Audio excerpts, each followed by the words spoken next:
If you're feeling a little uncertain about your job security in pharmacy, maybe even a little scared, you're not alone, as the job market is changing rapidly. And 2020, we're out of it, but it ain't done. We are continuing to experience rapid change, innovation at an exponential rate that no one could have possibly predicted. There is, however, one asset that you can maximize right now, whether you're a pharmacy student, newly minted PharmD, or longtime pharmacist, that is guaranteed to give you security in whatever career path you choose in our profession. What that is, how to create it, and how to turn that into career certainty is exactly what we're going to dive into and share on this episode of the Fit Pharmacist Healthcare Podcast. So get ready, Fit Pharm fam. It's time to make a breakthrough. I see my victory so clear. I see my victory so clear. And today, we break through. And today, we break through. And today, we break through. And today. So y'all probably saying, dang, you making some mighty big claims, Adam. You best deliver soon. We all be wilding out on this. So guys, pause. It's okay. Even though it doesn't seem like it out there, or in the pharmacy, or in the Zoom pharmacy school that we have now. But I have good news, because there is hope. Y'all know, if you're watching the video of this, you see me put my hat in the hope dealer. But here's the thing. Whatever niche of pharmacy or career path that you plan on pursuing, what we're going to be covering in this episode is going to be good news, because the asset that you need to create certainty for your pharmacy success is both in short supply and high demand. Huh? And why is that good? That's kind of sad.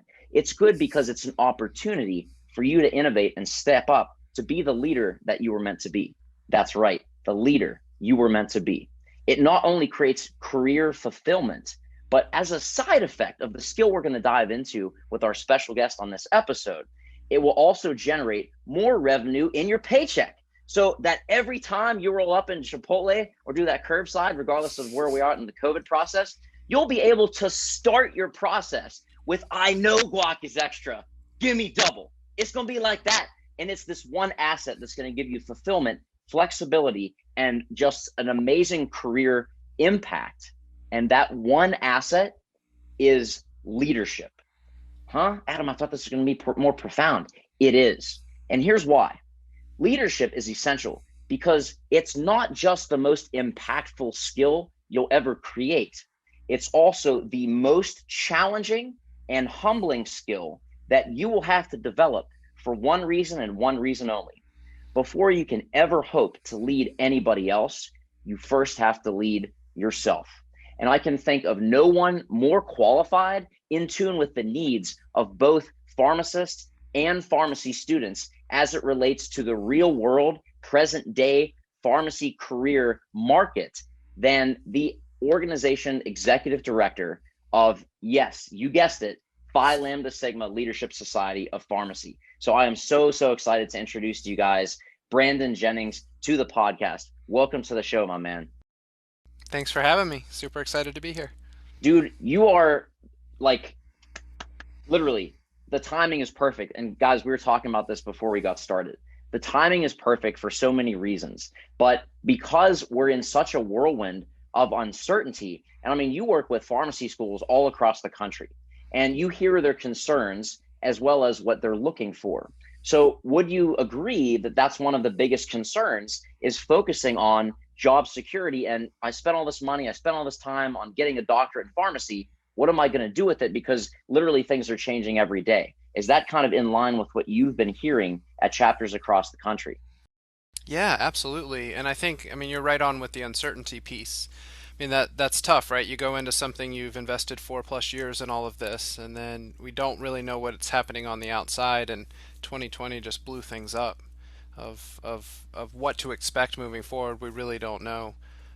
So leading yourself is probably the best method to try to overcome some of this.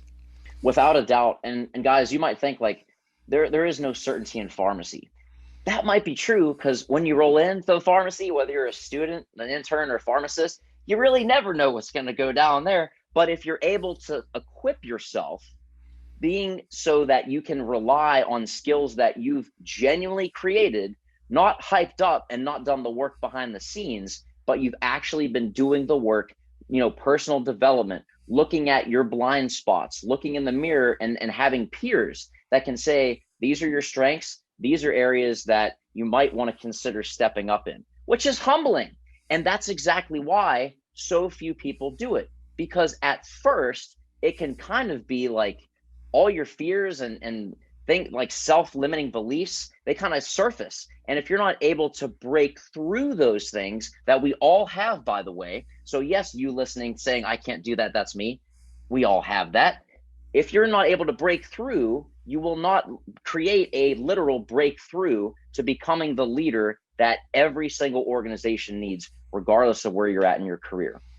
So guys, I think this is a really essential episode, and the timing is really spot on, because while there is so much uncertainty, even more than there already has been, if you can create a sense of certainty where you can rely on yourself instead of a favorable job market or the offer that you've dreamed of or the perfect pharmacy team, we have no guarantees. And even if we get that, it can change by the end of the day.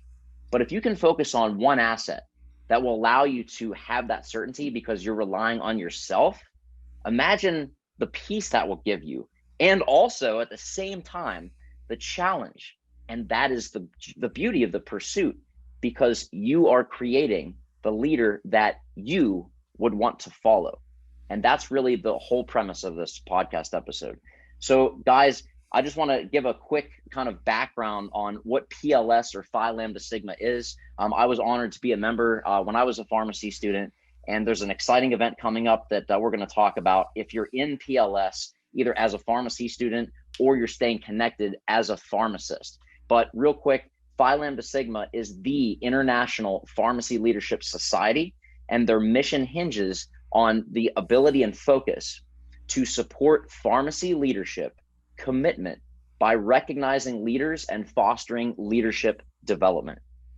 So, Brandon, my dude, a lot of people see that leadership's important, but, and that's where most of them stop. Exactly. So what I want to ask you is, PLS, just a phenomenal organization that has such high integrity, which is why I am honored to be a member and an active alumnus with PLS. But what I want to kind of share, because there's chapters all over the country in pharmacy, in so many different students of different backgrounds and career paths. So you have an excellent gift and really position to see what the most common struggles are. And that's in my opinion, that's essential, because if we can identify them, then we can break them down and create solutions. So the first thing I want to ask you is, like we said in the beginning of this interview, is that uncertainty is huge with everything going on and then some. So there's a lot of fears, there's a lot of anxieties that pharmacy students and pharmacists alike are looking for answers on. And while leadership might be a clear answer, that's kind of the solution. I think where most people, in my experience, where most people get tripped up is, how do we make that work? So can you just kind of share what some of the roadblocks or obstacles that in your experience pharmacy students have seen, pharmacists that you have worked with both in PLS and in your company, that would be common things that would keep people from developing their leadership? Yeah, absolutely. Honestly, most of it boils back down into your ability to be self-aware and emotionally intelligent. And when I use the term emotional intelligence, I'm thinking being others aware. So you're self-aware, and then also being others aware of what's coming to you. So we undermine our influence all the time because we do things, we have habits, we have tendencies, especially when we're stressed, that undermine our influence, that prevent our ability to lead our teams, to lead ourselves. And so what we work on a lot is the self-awareness piece, into growing that. So that becomes part of the bigger ultimate solution, but we have to recognize that that's an issue. If I am working at a pharmacy and my technicians are turning over every 2 to 3 months, There's lots of reasons for that, but the first thing I'd start to think about is, well, how am I leading that particular group? Now, there may be challenges I can't overcome. If I can't pay them, okay, right? But let's say everything else is exactly equal. How am I leading that team? How am I leading that group? What's it like to be on the other side of me? And so those are a Right. lot of the things we work on. Exactly. So that is a challenging topic. And a lot of people, and myself included, like, yo, I mean, I've been a full-time community pharmacist since 2012. And back in the day, like I thought I had it handled. And still, like I still try to check in with myself. So this is one of the roadblocks that I feel keeps a lot of people from dispensing their full potential as a leader. And it's this. They think they're doing a good job because they're looking at the good things and they're not looking at all things, including ourselves, our tendencies to take it easy, to cut corners, whatever that might be. So let's say that someone's in that situation, regardless of where they are, school or pharmacist, and they get feedback that isn't in line with what their perceptions are. So it's clashing on their self-awareness. And they get defensive and they start to feel like their self-worth, their identity of a leader is getting challenged. If someone's in that situation, can you kind of give some leading in as far as, well, pun, lead them to leadership? But can you kind of give them some insight for when they get feedback that might feel, degrading or, question their integrity or anything like that? Can you kind of guide them through, if they're in that place, how to break through that and how to look at that as a gift rather than kind of a curse? Absolutely. So I would take one step before that. So Yes. first, I need to recognize myself as an individual. How do I receive feedback? Am I likely to get defensive? Am I likely to really take that to heart? We're powered by Giant. We use a Giant worldwide platform, and that's a basis for all of our leader development. And there's 5 personality types. Some of those personality types, feedback and person, project and person, they are absolutely married. If I was to come in and say, Adam, the paper, yeah, not so good, right? I would cut this, I would do this, and before you know it, the whole thing's red. Yeah. If you are built like that and your project is married to you as an individual, you leave thinking, why does he hate me? Why did he do that? Yes. Right? Yes. And now I am not wired that way. So when you bring that to me, I am showing you that I care about you because I am taking the time to do that. But you can easily see how we miss Oh that yeah. communication. I am transmitting in a way that you don't wish to receive it. You're asking Yes. for it to be received in another way. So before we can appreciate the feedback, we also need to appreciate how we receive and how we transmit. So we have really 2 sides to that story. In this scenario, I as the leader need to recognize if your personality type does lead itself, your voice leads itself to taking that feedback to heart. I need to know that. I need to develop a strategy to come at you. We rarely have the luxury of our bosses knowing that. So Yeah. as the individual leading myself, I need to understand that. Ooh, Adam doesn't hate me. He is just providing this feedback. Let me go in with that mindset until he proves me wrong. Let me go in with that mindset of this is going to make me better ultimately. That is a lifelong struggle, but that is something every day. The more we recognize our tendencies, the more mindful we can be about it, and then continue to move forward. That is so spot on. And what you just did was not only give excellent advice, but you also drove the main point of having self-awareness is where leadership starts. Because guys, think of this. You've all either experienced what Brandon just described as feeling personally attacked when they didn't mean that. They were genuinely trying to give you improvement. Or let's try this. Have you ever tried to give feedback to someone and in your head you thought, oh, this is going to make them great, I might be a little nervous, but they know I care, so it's going to go well. It doesn't go well. They get offended. Exactly. And they start twitching in one eye and you're like, oh my goodness. What's going They're down? coming at me. So but yes, but do you guys see, because I know every single one of you is nodding your head like but here's the thing, guys. If you don't have self-awareness, that's exactly what happens. So the antidote for that overreaction, for taking that the wrong way, literally is self-awareness. And you can see how this plays out either from your own personal experience when you were the receiver or when you were in a genuinely good intention trying to give that to someone else. You felt that awkwardness. You felt that pain. You felt that questioning yourself. Like, was I spot on? Like, am I deflecting? Because this is what real leaders do. When that happens, they don't say like, oh, he's immature. No. They say, oh, what could I have done to make that better? Could I have given this in a different way? Should I have sandwiched it with like giving good feedback, telling the issue, and then sandwiching with good feedback afterwards, which is a really great technique, by the way. But that's exactly what most leaders do, is they look at how could this have been improved. And I want to share with you guys a nugget, and I think you're going to appreciate this, because when we get feedback about something that needs improved, or just, cutting the crap, when we really sucked or screwed up, which all of us do because we're human. I mean, you're superhuman, but I'm human over here. Definitely. But here's the thing, guys, when you get bad feedback, because this is the reality of pharmacy, very few people take leadership seriously because it takes a lot of work. It's very humbling. So as you've probably experienced in your superiors, and not talking crap on any company or anything like that, but just real talk, you've probably experienced feedback from someone who seemed like they just didn't care because they lacked that self-awareness piece. They might have come off as abrasive, just saying like, you need to tune your butt up or this is game over. Like, what?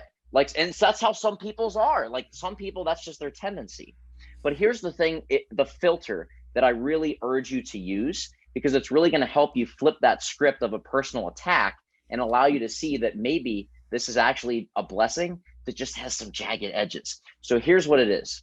Instead of looking at this and say, just like Brandon suggested, why does this person hate me? Why is this happening to me? It's the same thing. So we're not ignoring the feedback. We're taking it as it is. We're just changing the question from why is this happening to me? Why does he hate me? To how is this happening for me to help develop me into a better leader? So you see what I did there? I'm not a blind optimist. I'm not telling you just ignore the feedback and just look at what's good about, what's good about this. What I'm saying is it's feedback that's valuable. How you take it, which by the way, is 100% up to you. How you take it and choose to use it is what's going to make the difference in your journey as becoming a leader. And that's just something that personally has helped me. Brandon, I don't know if you resonate with that at all, but that really helped me on my own journey. Absolutely. So we speak in the terms of support and challenge. And so as a leader, anyone that I am leading, I need to provide the right amount of support with the right amount of challenge. And that is super difficult. Just like you said, that ratio changes every project. It changes every person. If I was working with you on project A, I might need to provide more support than I do on project B. So I can't even use the same ratio I did before, if there was one, right? As you're thinking, like, how can I best do this? We also have tendencies. I know my tendency, especially when I'm stressed, all challenge, no support. I would be the one to come in and say, you screwed this one up, fix it, get it on my desk by Friday. That's not helping you. And so I like the way that you're coming at it. As you start to twist that and say, okay, how is this for me? You're actually providing extra support to yourself if the challenge is there, but they're not necessarily giving you enough support to raise you up, and vice versa. Coming in, you did great. Well, we missed our mark. What are you talking about, right? So now you can come in and say, well, I appreciate that, but let me challenge myself. I think by next quarter I can hit whatever, right? You are providing your challenge in that metric for you to bring that forward. Both are leading yourself. If you don't know yourself though and know your tendencies, there's no way you're ever going to lead yourself. You've got to know how you are built and your tendencies. That is so spot on. And guys, we're about to go just one level deeper, but I want to just recap where we are right now. So y'all know that pharmacy is just out of control with change, not in a bad way. So I mean, just like change is an opportunity. It's literally a breeding ground for innovation. But we all know that there's a lot more uncertainty than there was a couple years ago, and it's not stopping. It's continuing to grow. We know that the only thing that you can count on truly is yourself when you really take that ownership. And when you do that consistently, that's really what leadership is founded on. You guys know that. That's not news to you. However, there is something that is true. That is what every single pharmacy school, every single organization, every single career, regardless of your niche in pharmacy, regardless of if you're doing a residency, fellowship, community, whatever it is, if you have that skill and you put it into practice and not just talk theory like in meetings, but you actually step up and do that, you are now invaluable to that organization, company, and that will pay dividends. Everyone knows that. The problem that everyone also knows is it's in very short supply.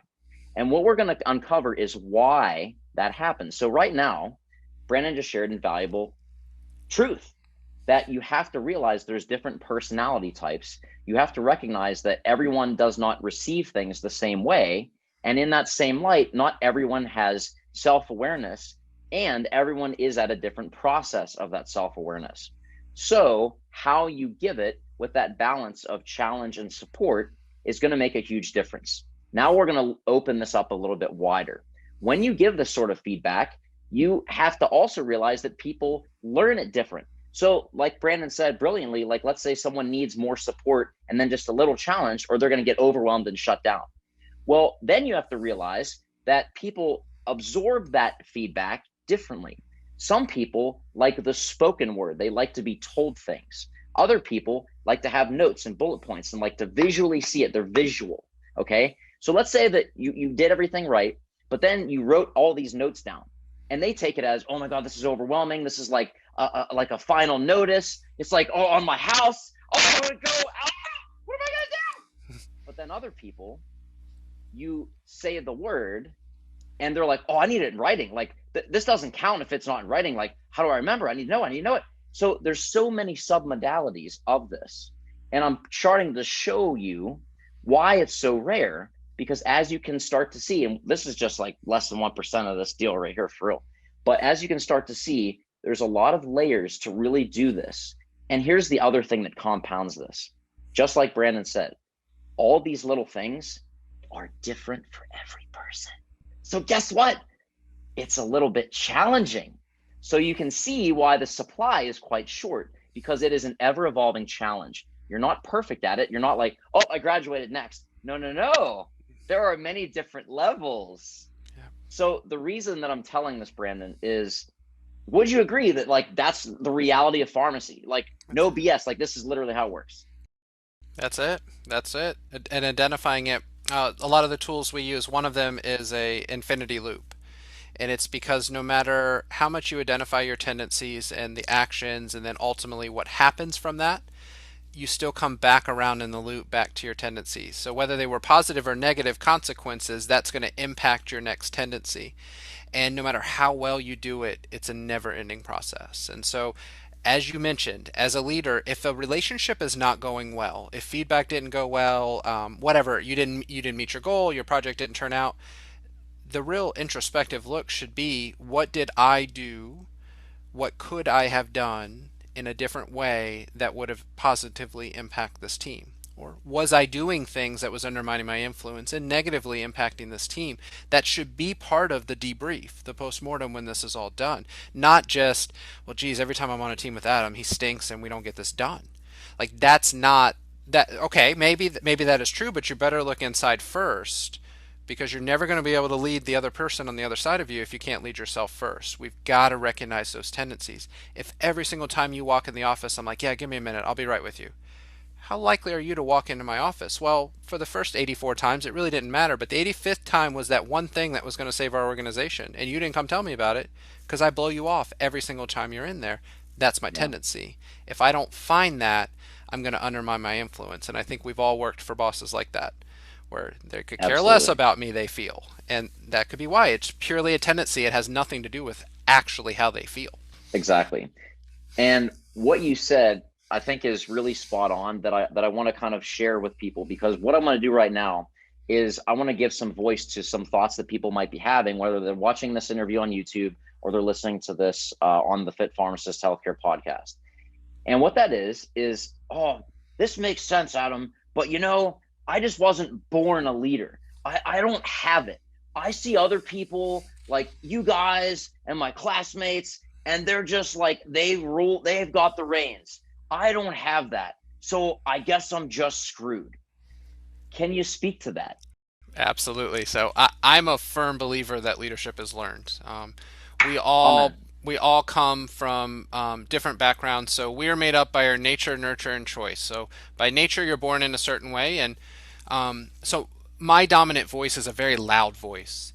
And in America, that is deemed often as a leadership space, right? So that when I speak, people listen. Do I know what I'm talking about? Maybe I do, maybe I don't, right? And I need to use that with caution. Early in my career, I didn't. But keeping that in mind, but that doesn't mean that if you have a quieter voice, you're not leading. In one of my leader academies that I'm running, one of fairly strong voice spoke up and said, wouldn't the quieter voices be the better leaders?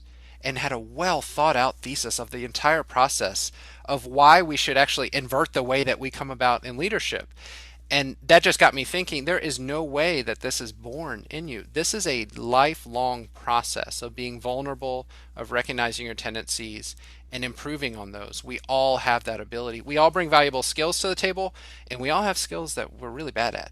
And so as a team, we should be able to ultimately lead each other.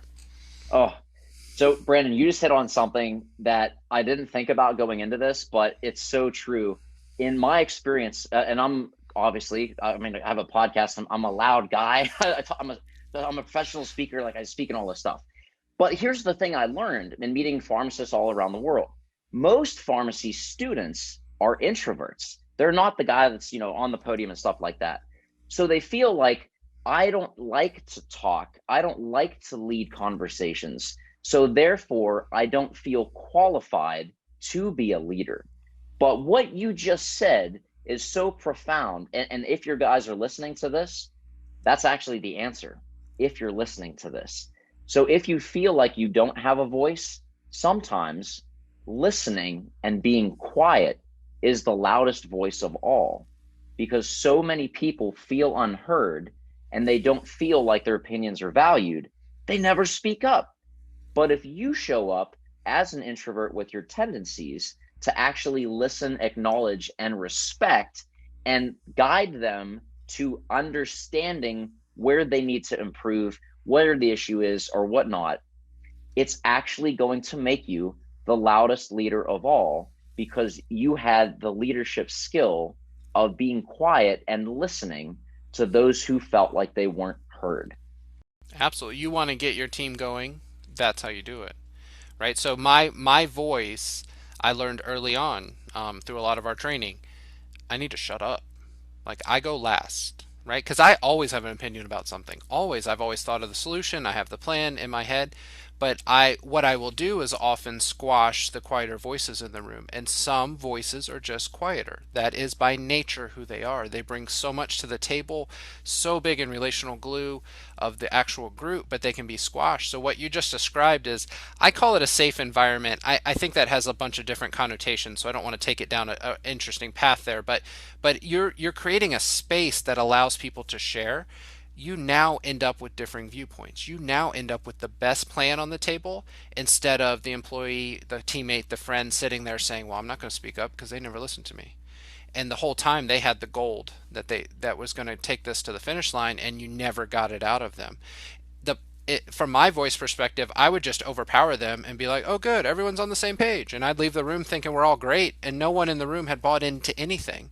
So when it actually comes time to pull in the same direction, no one's inclined to pull. I don't even care about it. It was his plan. He can take it. He can run with it. Right? And that's not getting the group running in the same direction, versus if you might have brought something forward and I said, well, I kind of like that, but what about this? And then someone else said, oh yeah, let's do it this way. You now get the whole group pulling. That is a leader. I love that, because something that I heard years ago, it's a very humbling challenge, but I think that it describes leadership perfectly. When you're able to step in and equip a team to the point where when you're not there, they don't need you, that's a leader. And Absolutely. That takes time, and it's humbling. And then you're like, wait, are you trying to say that I need to be useless to be needed? Not quite, but yeah, it is. It's really interesting, right? Or I think, and I don't have it exactly right, but it's, a good leader, when the team accomplishes something, they think it was their accomplishment, like individually, right? And not recognizing that it was because the leader was in the room and empowered them to ultimately go forward. Like that should be what we're striving for. We should, as a team, take value in that. It's not my lead. It's not because I had the best idea, or Joe had the best idea, or Jim had the best. We all came together to get this done.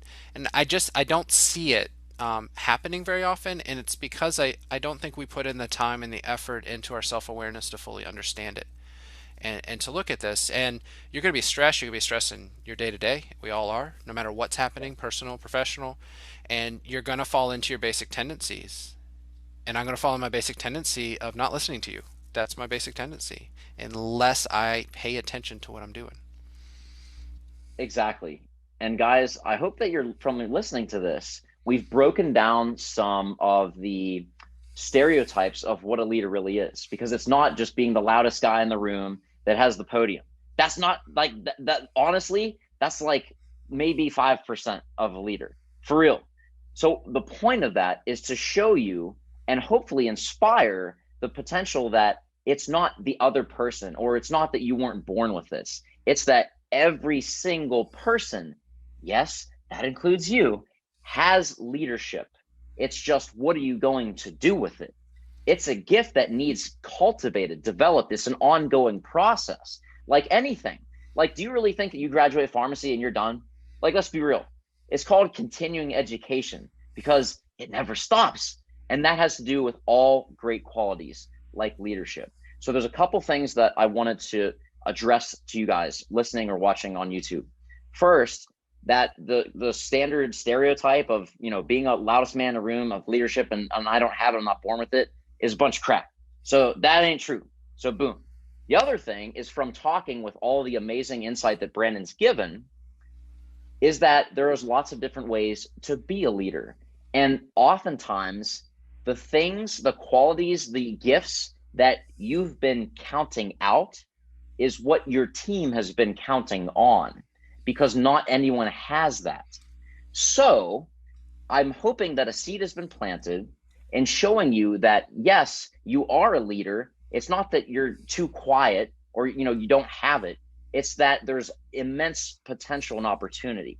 So what I'm going to do is bring you guys full speed, because that's where we are right now in this interview. And you probably are at the question, Adam, this makes sense. I never thought of it this way. Or it's reaffirming what you already knew. But it comes to the same point. What do I do about it? Do I read a bunch of books? Which book do I read? Where do I go? I want a mentor, but the mentor that I have is not like me, and our personalities clash. Like, he's very outgoing and loud, Adam. I'm very quiet. I mean, let's just be real, okay? Yeah. So our personality types don't jive, or I've tried to mentor and it hasn't worked. So I feel stuck. I recognize all of this opportunity potential, but I don't know what resources or what organization is available to guide me through this process and show me things I might not have considered, or allow me to see and develop the gifts that I actually have as a leader, whether you're a pharmacy student, pharmacist, or really like any career path at all.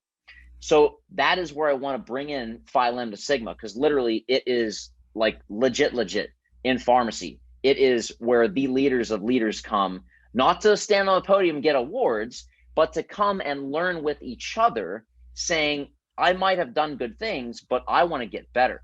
Like, I know I have things I need to work on, and I want to just break my mold of what's possible and learn from others to cultivate those things, and possibly try other leadership styles that I might not have considered or tried before and failed miserably, and it caused some pain. So I don't want to try it again, but I know that it's what my team needs. So can you kind of give us an insight of Phi Lambda Sigma, how it works, how people can get involved, pharmacy school, pharmacy students, and here's the big one that I'm a huge advocate for, pharmacists, because so many people are like, oh, that was pharmacy school, I'm done.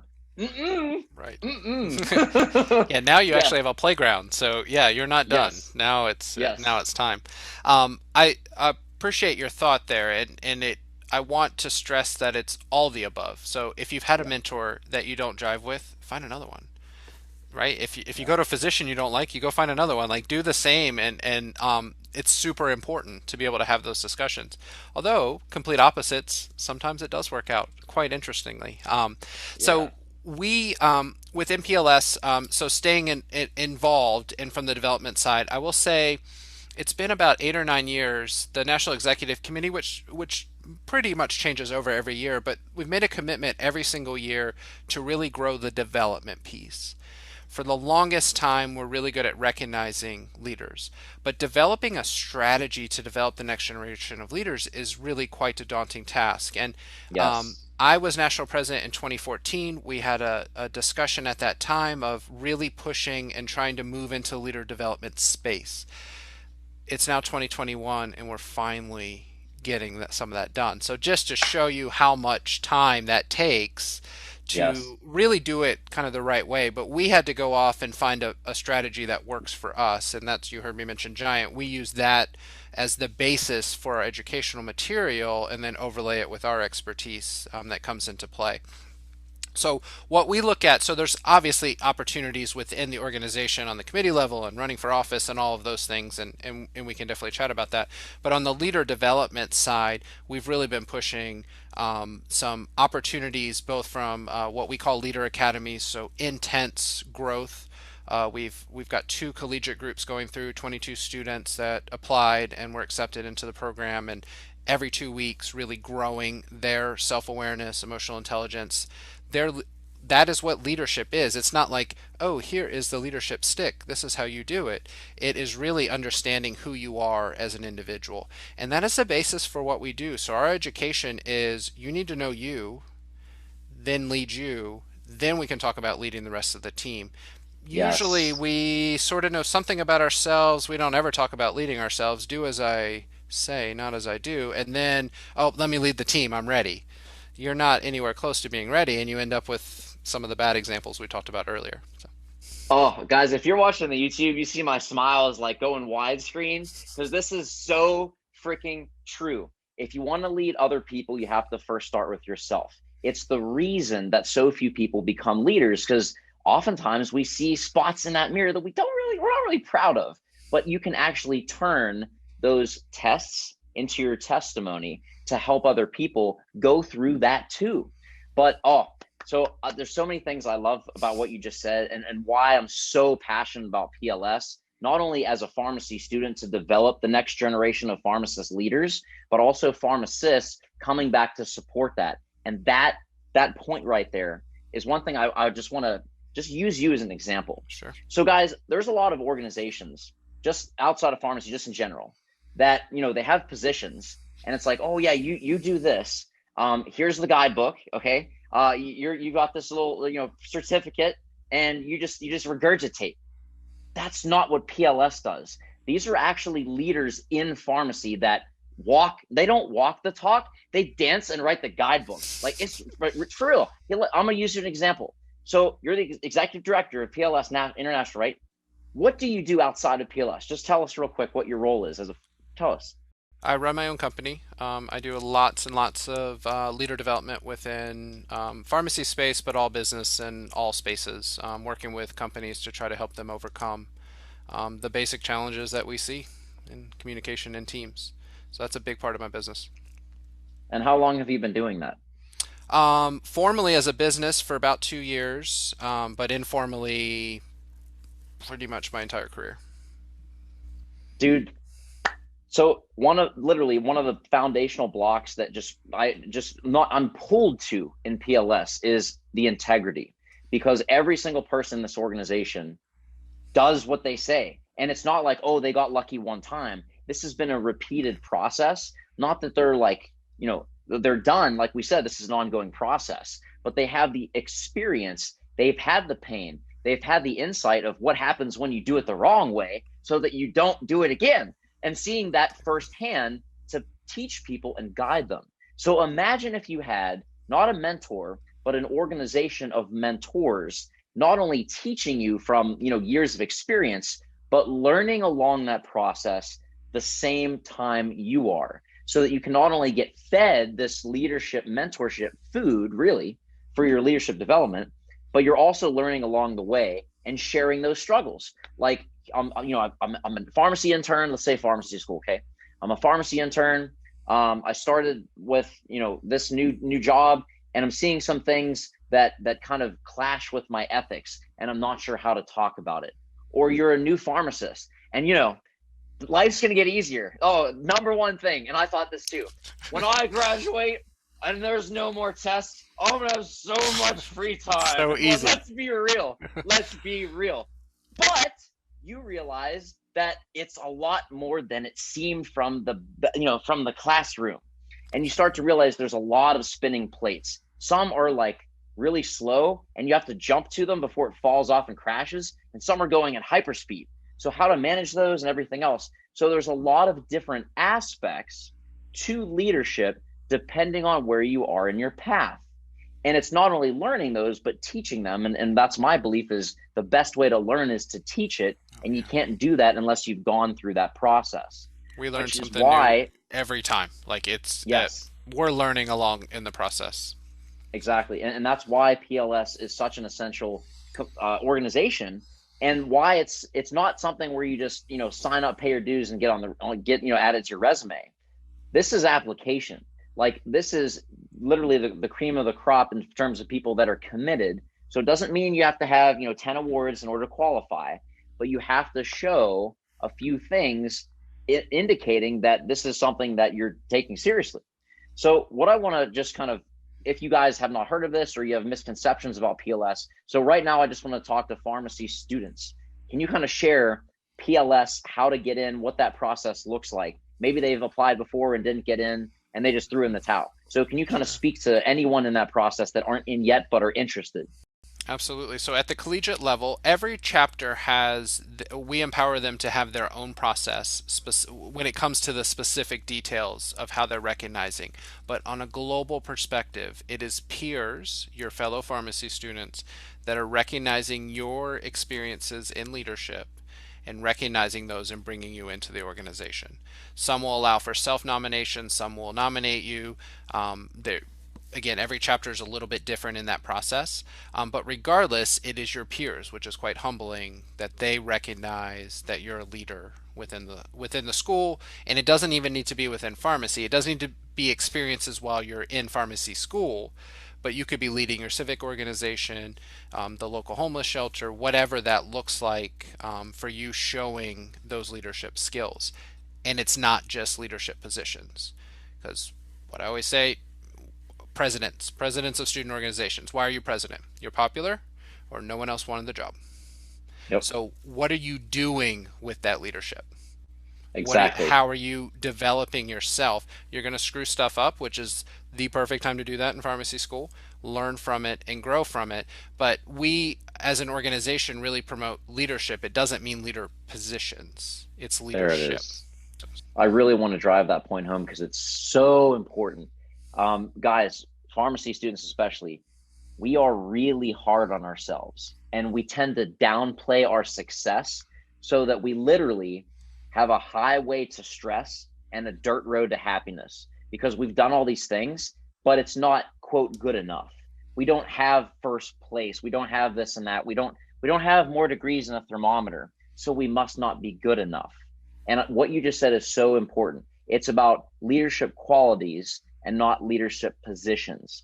So if you don't have a, quote, important spot, but you're an active member that goes to the meetings, which literally that's like less than 20% of members, let's be real, not PLS, just in general, any organization, okay? Yeah. So you go to the meetings, you actually are engaged in conversation, and you're involved. Oh, you do stuff. Oh my goodness, yeah, what a leader. Exactly. Guys, that's literally all it takes. That's the foundation you need. And that's the seed that you keep, like, literally fertilizing that through your actions. That's what they're looking for. So I really want to break that stigma of you have to be president of your class and president of all of this stuff in order to even qualify. No. It's the intent and what you're doing with it. Are you walking the walk, or are you trying to collect things because all those shiny medals look good? Absolutely. And you had said if you didn't get in, what to do. I would strongly suggest reaching out to the committee or to just the organization and ask for ways to improve. So back to the beginning of our discussion, right? So it's not why do they hate me? It's, okay, how can I grow from this particular environment? And look for those concrete examples. Our guidance from National is to always give the student organizations, just like you would on a job interview, have some very concrete pieces. We like this and this, but we only accept 10% of our class, which again is completely up to the school, but we only accept this many. And there were some that you were competing against that had this. That's what we were looking for, right? So that is some very concrete. Now you can take it and say, well, I don't want to do that. That's up to you, right? But you would get that feedback to decide how you'd want to move forward. So it should not be, and most often it is not, a personal insult against you in any way. It is Yes. purely looking at a rubric or looking at a fit, or just like we find in real life, right? I didn't get that job. Well, they didn't hate you. It just turned out someone fit 98%. You were 96%. Okay. You're set up for the Exactly. next job. It was just about fit. And what you just said sparked a memory that I think is good, because, it's one thing to talk theory, but to actually give experiential examples, I think will really drive this point home. So when you don't get the outcome you're looking for, you have two choices. You can look at it as, why is this happening to me? Why do they hate me? All this stuff. Or how is this happening for me? How can I take ownership and improve on this? So this is real talk, my story of pharmacy. I'm gonna simplify. I got rejected the first time I applied to pharmacy school, and I saw the rejection letter. And there were some bad feelings. Okay, let's be real. But what I did with it is I asked the exact question, maybe not in those words, but I said, is this it, or is this the beginning? So I took two big doses of humility pills and I called Office of Admissions and I said, I didn't get in, but I really have a strong why. And I want to figure out, what can I do to improve this? So I embarrassed and humbly went into the pharmacy school that I was just rejected from. And I said, here's my transcript, here's my activities. I want to know, what does it take to improve to a level that you are looking for? What can I do that would improve this? And they were pleased, and they took a deep breath before letting me know all the things that I was not aware of. But I came to it with that dose. And this is kind of a cool story, is that woman is still working at Office of Admissions at pharmacy school. And that was back in, I think, 2008, 2009, when I got in the next year I applied after getting waitlisted. But here's the cool thing, guys. I kept going with that same mindset. And then I had the honor to do a national presentation at SNAFA Nationals back in 2019 in Texas, back pre-COVID times when meetings were in person and live. And she was in the room, the woman that sat down with me. And I would not have had the opportunity to go to pharmacy school, be a pharmacist, and speak to students. And I embarrassed her. I paid it back. So I announced her, had her stand up, everyone clapped for her and stuff. But that's the power of taking that humility and flipping that script. So it's cool to talk about this stuff, but literally, I would not be on this podcast talking with you if I didn't do this advice that we're giving you, because it's so freaking important. And the first time you do it, I'm going to be real with you. The first time you do it, it's going to hurt bad. It's going to be degrading or whatever, all the bad feelings. But once you break through those limiting beliefs and fears, it will literally create a breakthrough that will then be a part of you that you can carry into all areas of your life. And I promise you, it might be painful, it might be scary, but it is so worth it, because here I am with y'all. This is an honor. I would never have done this if that wasn't and a thing. You're better for it. So in giant speak, we call it the broccoli in your teeth, and that's basically what you went into the admission office asking, and you probably didn't realize that it was all broccoli, right? In your story, I had green right? teeth. Yeah, Yeah, I had a exactly. stock. Yeah, But That's one that's going out my head. everyone else knows it's there, but you don't. And when you first learn that shattering glass is so humbling, painful. I mean, you put in your adjective that works for you. But the first time, exactly as you describe, you realize that it's so liberating to move forward. It's like, oh, that's the broccoli. All right, I can get that out, right? Because as soon as you tell me about it, I can fix that. Why do you yell at me every time you come in your office? Uh-oh, that's broccoli. Let me pull that out. I'm stressed. Okay, calm down. Let me move forward, right? I may not always get it right, but I'll certainly try, right? Because I know I have that broccoli in my teeth. And so it's always recognize that. It always goes back to self-awareness, which is basically what you took a huge dose of when you walked in there. Oh, yeah. Where am I lacking? Where how can I be more self-aware of what I'm doing? And of course, there's a skill component as well, right? And that's Yeah. who makes you up: emotional intelligence, self-awareness, and your skills, right? And Yeah. all of that has to sort of be in balance. But the best leaders are competent, and that is an understood piece. But we're all competent. We should be. So where does your skill set and your emotional self-awareness, emotional intelligence come into play? And that's an amazing point, because here's what happens, guys. When you take this dose and you say, like, maybe I'm missing something, here's what happens. The more you learn, you don't know. And that's why it's an ever evolving process. And we talked about pharmacy students, but as you're a pharmacist, you graduate, you're like, oh, I passed the NAPLEX, oh, I know everything. And then you realize real quick that you don't. And I'm sorry, it's another dose of humility. Yeah. But what happens is you start to realize how much more richness there is in learning by doing. And here's why I want to shift PLS to pharmacists, if we can. In that, because you have such rich experience on the job and in the real world, you're literally invaluable to bridge that gap and bring that back to pharmacy students and the future of pharmacy. So what I want to ask you is, a lot of pharmacists that I've talked to at meetings and stuff, I say, oh, you do anything with PLS or, Pilot or anything else? And they say, oh, I graduated, that's done. No. So can you kind of speak to, if you're a pharmacist looking to give back, looking to stay connected with organizations that guided you through that process, how can they pay that back and get involved to give back? So all of our committees have pharmacist members. It's not all student run. Our president, so past, current, immediate, or president-elect, right? Yeah, immediate past, president-elect. Those are all practitioners as well. It doesn't matter what you're practicing in, but those are all practitioners, and don't even have to be a pharmacist. Just connected to pharmacy in some way. So we've had quite a few PhDs come through. Our current president-elect is one as well.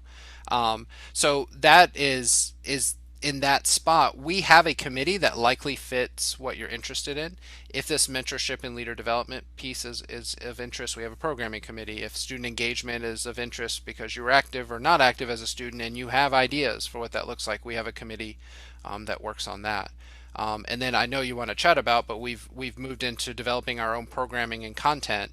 So you, from a development perspective, there's some opportunities for specific leader content. And this is not just pharmacy content. Giant is not made for pharmacy. Giant was made for business community. Fortune 500 companies is where it lands most of the time, but it works everywhere. Works in your personal life, professional life. And so we've adapted some things to pharmacy, but not a ton. It's pretty much the program. It helps you so much to grow. I love that. And guys, the whole point of this podcast was to really show you that you are a leader. You might have been a follower or had that identity belief that you're just quote, just a follower, but you are a leader, and there are resources to guide you through that process. I wanted to break down the stigma that, you have to be on a podium and have all these awards and be present to be a leader. And if you're not, you don't qualify. It's about intent and looking to develop those skills rather than positions. It's to tell you that you don't have to figure this out alone. There are tons of resources with PLS in the organization, with programs if you're a pharmacy student or you're looking to get back involved as a pharmacist. Contribution is just a phenomenal thing that you can add to your pharmacist career that will give you so much fulfillment to see that light bulb in a pharmacy student's eyes and reimagine the possible. It's one of the best. I love it when I give talks and I see students have those light bulb moments. It makes all the dark, all the hours in the dark that y'all don't even know about, studying and working on myself and looking in the mirror, really close. It makes it all worth it because you can bring that back and give back.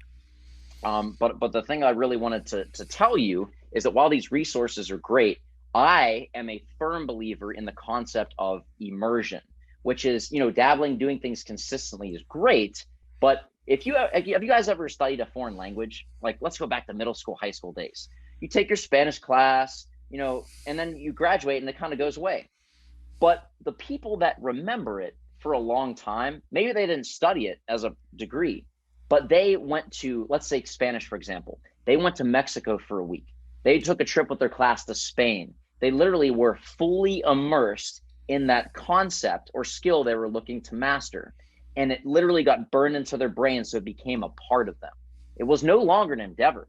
This is part of your identity, and you now have a responsibility to continue to cultivate this.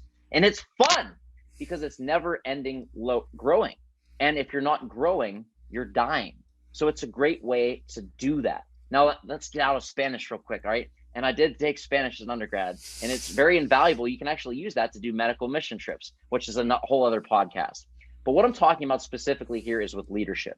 So Phi Lambda Sigma has amazing programs, both for pharmacy students and for pharmacists. And there is an exceptional opportunity coming up this year of 2021 that is exactly what I described, that immersive experience. So Brandon, I'm too excited. I'm going to let you share what that is. Sure. Otherwise we'll be here all night. So we're finally ready for our first annual PLS Leadership Summit. It's going to be June 25th or 21st through the 25th. We were on track for last summer, and COVID took care of what it took care of. So we've moved to the virtual space. We're going to continue in that virtual space for this summer. We may continue in that space forever. We really don't know how this ultimately looks. One of the major advantages of this being virtual is we can bring people in from all over the country. You can hop in. You don't have to take the time to get away from work to be able to speak. So hence Adam joining in for our keynote and hopping on. It's not such a awesome task to have to fly across the country to meet up and get off work and all of those things. So we have laid out, I think, an amazing curriculum, but you have to remember I'm biased and I love all this stuff. But we're getting started. Adam's going to kick us off, and then we're going to do a 2.5 hour workshop on really getting to know yourself. And that's going to happen on Tuesday, and then Wednesday through Friday we're going to have various workshops over 7-8 hours of content where you can really learn a lot more about yourself. They're going to be individually contained, so you don't have to go to all of them. If you go to all of them, you definitely can, but it's almost like you can pick up with book number 5 and be fine and understand what's happening. But all of it it's all a peak of what we do and how we walk our groups through that self-awareness and emotional intelligence. And so the goal would be, I think it's interesting you bring up language. This is what we call it. This is a leadership language, and there's lots out there. We're powered by Giant. There's tons of other programs. They all have their pros and cons, ours included. But this is the language we speak. So on our teams, on our leadership teams, on the teams that I work with, we implement this language. You can speak Spanish, but you wouldn't then go look for French references. You're going to look for Spanish references, and so that's how we've gone about it. And again, it's not that French is bad. We go down this road. So we're laying all of that out in hopes to growing you as an individual throughout this time. So you go back that much more informed. A lot of the tools and stuff we talk about are so easy to go back and teach your teams as well. And so at some point when we were talking today, I got to thinking, like, you're thinking as an employee looking up and really disappointed at the way a manager might be treating you, and you're seeing that disconnect. You can obviously look internally, what am I doing in that? And then, of course, they would need to meet you. But flip that down as well. Who do you lead? How are you leading them? What are your tendencies, and what's that look like? Are you replicating the same thing that your boss is doing to you and you don't like it? How does that look? What's it like to be on the other side of you? How is it to lead? So we're going to spend a lot of time breaking some glass and seeing that kind of stuff, so that hopefully you go back more informed. Now, do you have all the answers after a week? Well, no, just like you're not fluent in Spanish after a week there, but you get a lot of the key concepts. And can you find food in the bathroom? Will be good. So that'll be our goal for the week. That's phenomenal. So guys, it literally lays out your leadership plan for identifying those blind spots. So once you have the awareness piece of how to get awareness, then you know what to do. And I think that's the number one thing that prevents people from developing their leadership potential, is that they don't know where to start and they don't know what they're missing. So once you identify that, boom, you've just literally broken through the glass and you now have a clear plan of what to do. And that's exactly what's going down. So guys, if you're listening to this, if you're like, oh, I want to get back involved, I'm a pharmacist, I've been looking to get back, COVID, I've got some free time, or you're a pharmacy student and you're like, I know that I need to become invaluable in the marketplace because everyone has a doctorate. And this still blows my mind. I talk about this all the time. Our starting place in pharmacy is you have a doctorate. That's not the ending place. You have a doctorate. Now what? Like, how are you going to leverage that? How are you going to grow yourself and become an invaluable asset to your team, residency, fellowship, whatever it is?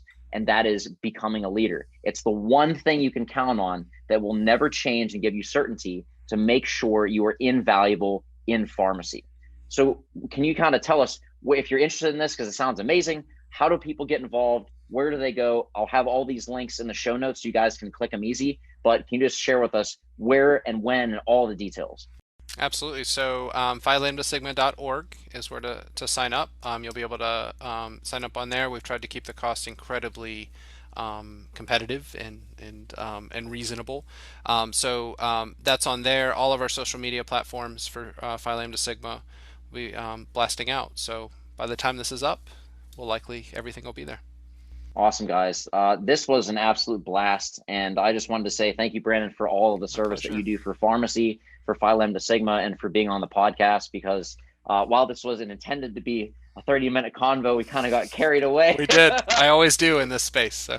Yes, so I love that. Your passion just shines through. So thank you so much. I appreciate you. And guys, seriously, get involved with PLS regardless of where you are, P1 or you're 10 years out of pharmacy school. It is such an incredible organization that really is the real deal behind the scenes and out front. And I have the honor of kicking us off as the keynote speaker this summer. So make sure that you guys are there, because it's going to be a great time. I mean, come on, we're all going to be there. We're going to be talking. Awesome. And I promise some jokes. All right. So it'll be Excellent. a very engaging experience. But with that, I want to let you guys go. And thank you guys so much. If you are listening to this on a podcast platform, iTunes, SoundCloud, iHeartRadio, Pandora, wherever you are, make sure you subscribe to the podcast. If you're on YouTube, make sure you're subscribed to the channel so you can get amazing leaders like Brandon right into your phone so you can learn lessons that he is dispensing every single day in his practice, because he literally walks the talk. Guys, this is Dr. Adam Martin of the Fit Pharmacist Healthcare Podcast, signing off with the one and only Brandon Jennings of PLS. Go forth, be great, and dispense your full potential. I see my victory so clear. I see my victory so clear. It's a day.